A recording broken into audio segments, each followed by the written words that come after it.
You violated the law. Hello guys and welcome back to another cold episode. On today's episode we're taking a look at Handtraps. That's it. That's the whole deck. We're just playing on our opponent's turn with a myriad of Handtraps. So yeah, that is the entirety of what we are planning to do. I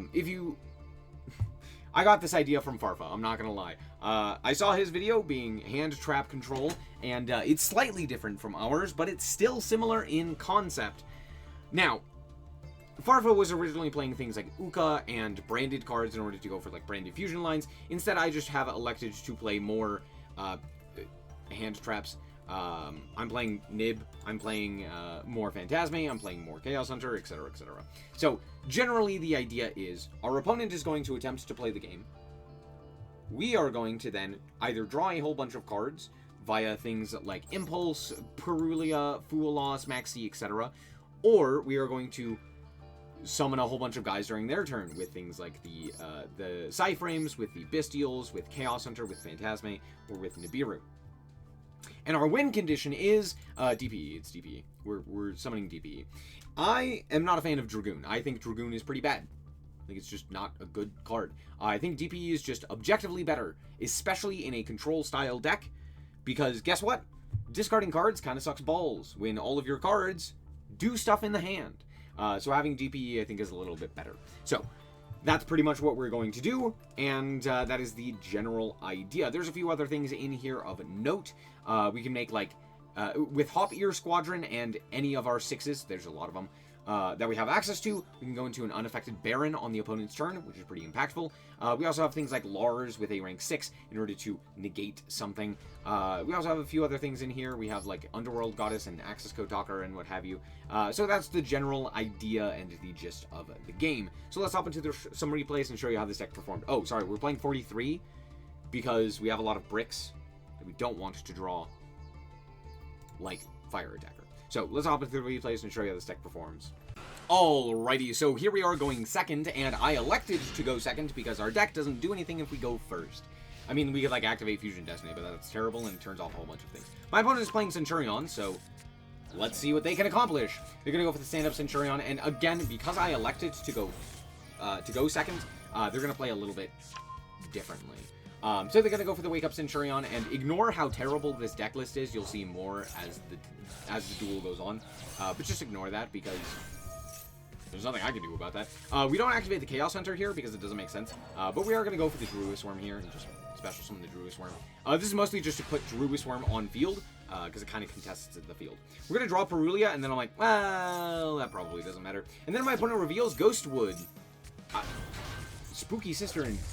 Sorry, Ghost Sister and Spooky Dogwood. What the? Who the? Okay. Anyway, they're going to gain 25 here, which is kind of funny. Now, I can't really special summon anything here, so it's not that big of a deal. But I'm going to go for my DPE here. My opponent is going to go for the synchro summon here as well, and search with Primera. Oh, also, we're playing Celestial and 3 Malice, or Malicious. Sorry, not Malice. We're playing 3 Malicious so that we have the ability to, like, generate additional advantage. It's another reason why we're playing Lars.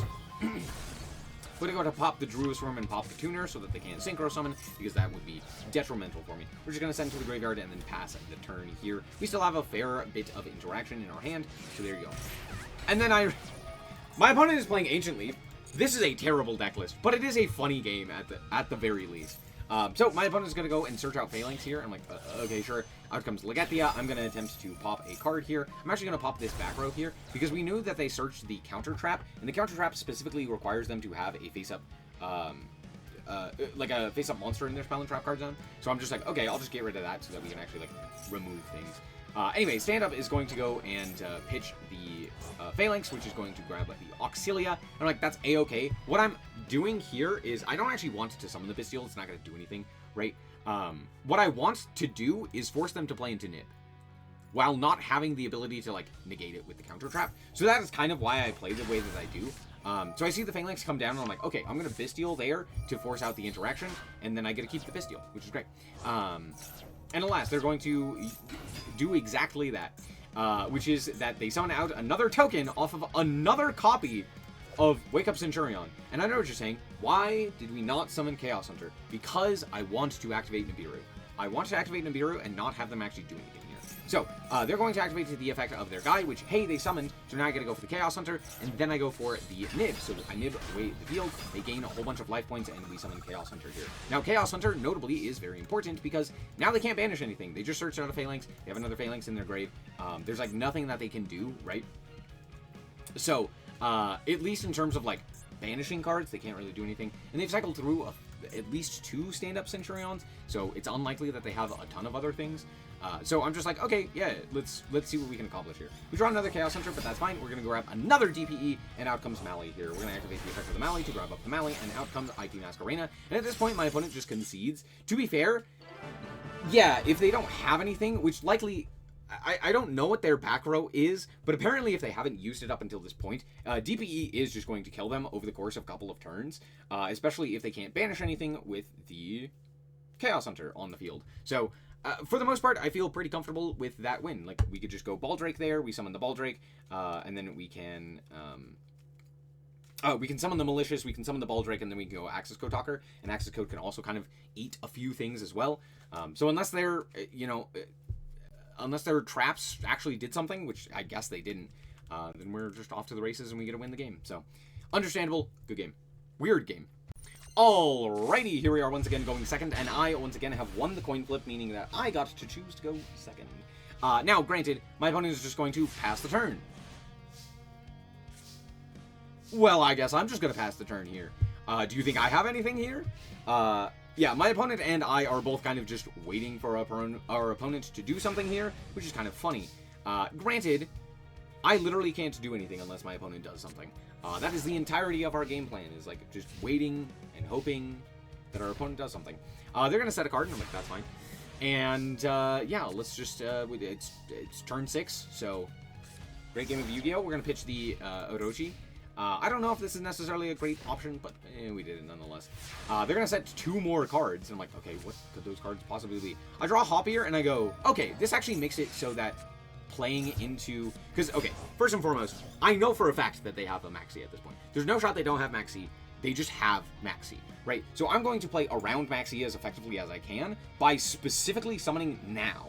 Yes, it does turn off both Delta and Fua. That's fine, because for the most part, while these cards are good, Hoppier is really, really solid here. So we're going to go for the Saronir. We're going to special summon out Saronir. We're going to then attack just to put a timer on, and to play around the Maxi, because I'm almost 1,000% certain that they have a Maxi. On top of that, we have Phantasme, so we can like shuffle back things if they go for a Link monster, so I'm not too concerned about these in particular. We also have Chaos Hunter to potentially do it. And then they go for this, and I'm like, oh, sick, I can actually activate my Fuwa Loss here. So we're going to activate the Fuwa Loss, and now Delta is online as well, which is hilarious.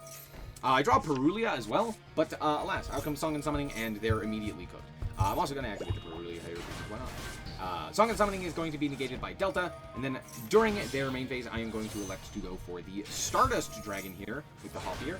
And then Stardust Excel is going to go into Stardust Dragon, which is then allowing us to synchro into Baron. So we're going to go into the Baron. My opponent's going to go to the combat phase, activate the Droplet, targeting the Baron, not targeting, selecting the Baron, I guess. And yeah, if you don't know, which I'm not surprised if you didn't, because this happened not once, but multiple times, Excel Synchro Stardust is a card that does more than just make Baron. During the main phase, specifically during the main phase, not just yours, which is why Hoppier plays so well with it. You contribute this card to special summon a Stardust Dragon from your extra deck. You have to have Stardust Dragon. It's why we were playing Stardust Dragon. If this card, this is treated as a Synchro Summon. Then, immediately after this effect resolves, Synchro Summon using monsters you control as material. Just any monsters. For the rest of this turn, the monsters Synchro Summoned by this effect are unaffected by your opponent's activated effects. Now, notably, the way that this is worded also includes Stardust Dragon in that unaffected. So if you were to have, like, Stardust Dragon summoned, and then the opponent doesn't, like, let's say you activate the effect to tribute off the monster, and the opponent chains something in response to, like, remove your tuner. Great. You summon the Stardust Dragon, and then you can't summon anything else. It's fine. It's still unaffected. But, notably, what this does is it makes Baron unaffected. So that's what happened there. My opponent concedes there. Cute! Doesn't work. Yeah, it's unaffected. Unaffected Baron. And the game just doesn't tell you, by the way. I don't know why. Alrighty, here we are once again going second, and oh my goodness gravy, what is this hand? That's every hand, to be fair. But yeah, my opponent is going to reveal that they are on Ryzeal, and I'm going to go, here's Fualos. We're going to draw a card. I draw into a second Fualos. Why am I not immediately firing Fualos? Because I want them to play into Nibiru. Nibiru is the win condition at this point. So yeah, we want them to play into Nibiru. My opponent's going to go for the duo drive, and I'm like, oh, my poor little sweet summer child, I get Gamma. So I'm going to activate the Gamma here, basically just forcing out their once per turn Ryzeal cross. And I'm like, okay, cool. They're going to activate the effect of the cross here. I'm going to go for the Bestial Magnemite, because I think that this works the way that it does and it doesn't. So the Magnemite doesn't actually prevent the draw off of cross, so I'm just being stupid in this instance. That being said, it's still fine, because we still get to put the Magnemite onto the field, so it's not really that big of a deal. But we're still going to go for the Nibiru here and just wipe the field. And for some reason, they elected to pop their guy, which means that this token is just easily walkable? Walk-overable? Don't worry about it. I can just easily walk over the Bestial here. I'm going to draw the Druid Storm here, and I'm just going to banish the Detonator here. Cool, we draw Chaos Hunter, which is cute, and we're just going to immediately go combat here and walk in for quite a bit of damage. They're electing not to actually do anything here, which is a choice, because now I can make Lars. So we're just going to make Lars, I'm going to normal summon it, and then make Verte, and out comes the plugin. Well, guess what? Lars is a card that does exist, so we get to negate the plugin here, and we're going to go for the Verte here and just send 2, and out comes the DPE. DPE effect is going to then immediately pop cross, which is not going to deal with that in any capacity. We're still also fairly well off. Like, what's funny is, if I really wanted to, I could also go DPE pop both Lars and itself in order to allow me to use both Fualos and Gamma. But also we could just use them as discards. Impulse, summoning Fire Attacker does discard a card. So there's that, and then Chaos Hunter obviously discards a card as well. So having the 2 discards, or even 3 discards in this case, is not too bad. They're going to go for the X tier, and I'm immediately going to go for the Impulse. Impulse effect is going to then special summon out the boy in the Fire Attacker. We're going to draw 2 and draw Hoppy here, which is fantastic. We're going to go for the Chaos Hunter here in particular.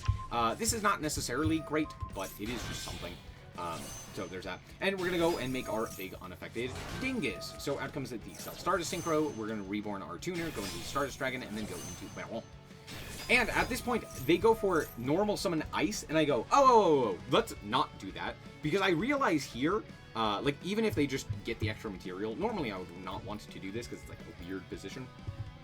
But actually, because we have both the DPE and the Baron, and I know they don't have, like, X or anything like that, because they already use Sword, they already use X, they're normal summoning Ice, right?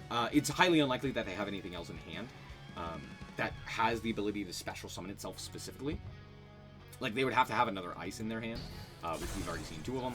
So, at this point, we're actually going to negate and destroy and then pop as well, so that they just don't have the ability to go into a monster. They're going to search out the star here and realize the game is over and just concede by attacking. But yeah, good game. Interesting game. Alright, so here we are going second once again, and once again we drew a hand that does exist. It's very interesting. But my opponent is just going to pass the turn. Sure. Anyway, I'm going to draw for turn, and it's a Magnum Hut. And, again, pass to you. And then my opponent is going to draw for turn, and normal summon the sword. Cool. Out comes X. That's fine. They're going to go for the X here. I'm going to go for the Fualos here. And, let's see what my opponent can do. Out comes Node. Then they are going to go into Duo Drive. Oh, my goodness. Is that mother trucking Duo Drive? Anyway, out comes Gamma. Gamma effect is going to activate. We're going to negate and destroy, and at that point, my opponent concedes. Yeah. Gamma's a hell of a card. Especially when you don't play around it at all. So, good game. Alright, we're back with the deck, and honestly, this deck is very funny. It is so a deck of a best-of-1 format. Because genuinely speaking, if you had a side deck, this deck would be terrible. It'd be very, very bad if you could just, like, a side deck in, you know, counter traps or something of that nature. Or, like, prepare for a strategy of this nature where it's just, like, a million hand traps, right? But that being said, it is a very silly deck as well. And the thing is, as much as I am playing it this way, there are a million different ways that you could play a deck of similar capacity.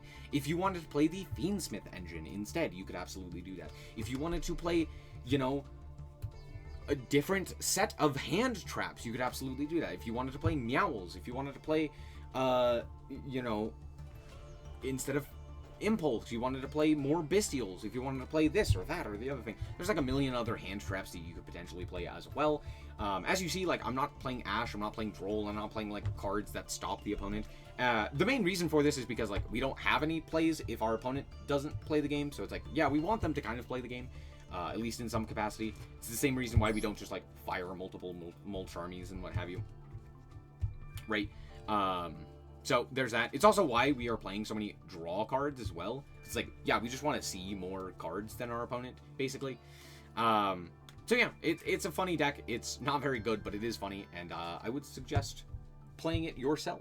I'm sure you have a bunch of hand traps that you can throw into a deck. So yeah, have fun with it. It's interesting. Thank you guys so much for watching. I hope that you guys did indeed enjoy. If you did, like us very much, so appreciate it. And remember to always stay frosty. Bye-bye.